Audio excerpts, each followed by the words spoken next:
Vamos agora resolver o exercício da página 92, semelhança entre dois triângulos retângulos. E o enunciado diz-nos o seguinte: na figura ao lado estão representados dois triângulos retângulos. Temos aqui três questões, vamos começar pela primeira. Na primeira diz-nos: justifica que dois dos ângulos internos de cada um dos triângulos são agudos. Ora bem, nós temos aqui dois triângulos retângulos, o triângulo ABC e o triângulo DEF, retos em B e em E. Quando nós estamos perante um triângulo retângulo, temos duas grandes hipóteses. Ou os ângulos agudos são iguais, e neste caso temos um triângulo retângulo isósceles, porque temos dois lados iguais, ou os ângulos agudos são diferentes. Estes dois somando dão 90 graus e estes dois somando também dão 90 graus.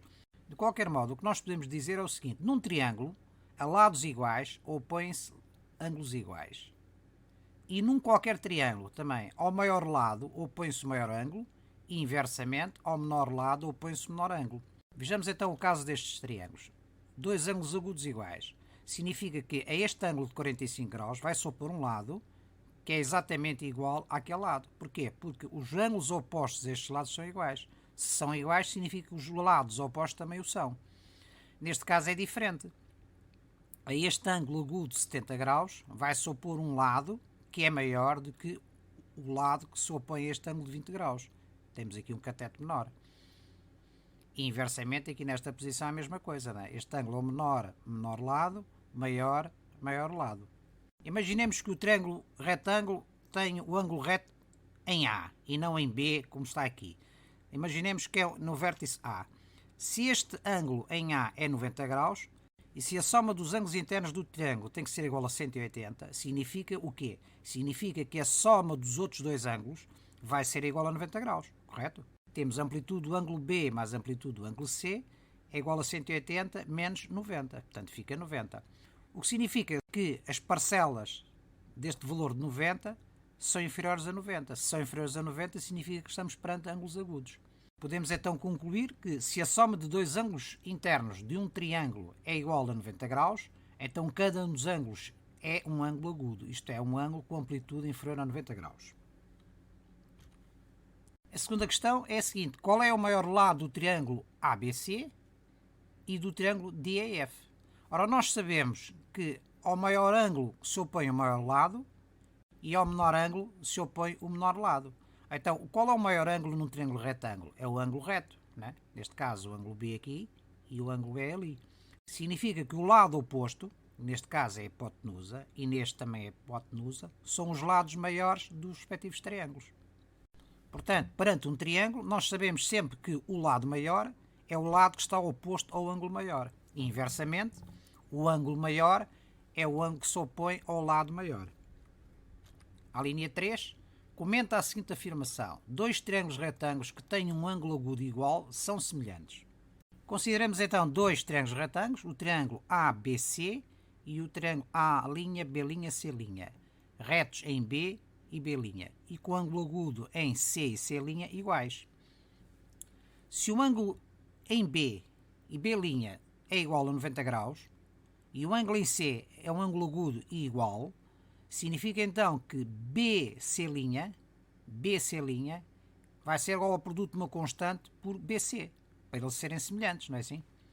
Pelo critério ALA, isto é, ângulo, lado, ângulo, nós temos este ângulo reto, que é o ângulo em B e o ângulo em B' é igual a 90 graus.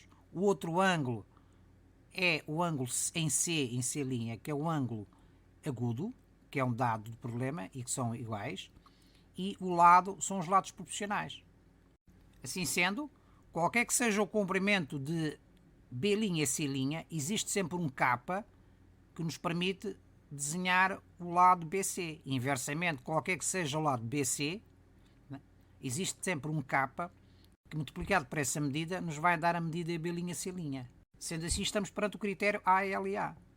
Se estes dois triângulos cumprem o critério ALA, significa que são triângulos semelhantes. Vamos então resumir a relação entre o lado e o ângulo num qualquer triângulo. Vamos analisar primeiro o triângulo escaleno, isto é o triângulo cujos lados são todos diferentes. E o que é que nós podemos verificar? Temos aqui um exemplo, temos o lado AB com 13 unidades de comprimento, o lado AC com 10 e o lado BC com 6. E se analisarmos os ângulos, verificamos que ao maior lado se opõe o maior ângulo, 102 graus.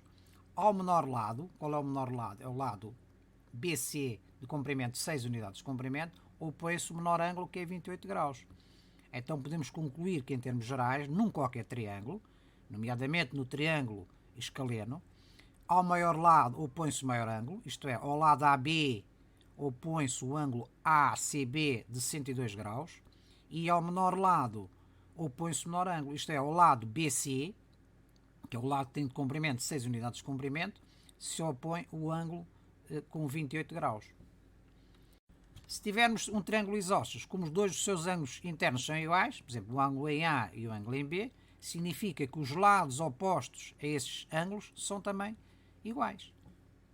Portanto, a lados iguais opõem-se ângulos iguais. A este lado AC de comprimento 4 opõe-se o ângulo de 41,4 graus.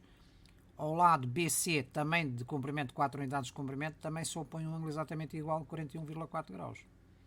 Inversamente, ângulos iguais, 41,4, opõem-se lados iguais, isto é, lados com comprimento 4.